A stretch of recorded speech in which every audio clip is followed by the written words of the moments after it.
Hello everyone. In this video, I will show you how to use the FlexRent mobile app. To get started, open the FlexRent mobile app on your phone. Once the app opens, you will see the sign-up page. Look for the option that says Create Account and tap on it to continue. On the next screen, enter your mobile number in the required field. Make sure you enter the correct number because FlexRent will send a verification code to that phone number. After receiving the code, copy it and enter it into the verification field within the app. Now, the app will ask for some basic personal information. Enter your first name, last name, and email address.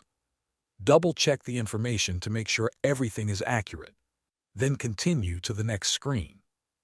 After that, FlexRent may ask for additional personal details. This can include your street address, date of birth, and social security number.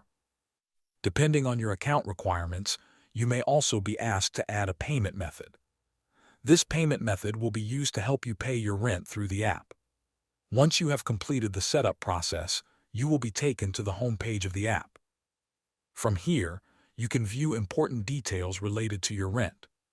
You will be able to see your current rent amount, your first payment, and your next upcoming payment. The home page also allows you to manage future payments and keep track of your payment schedule in one place. Thanks for watching.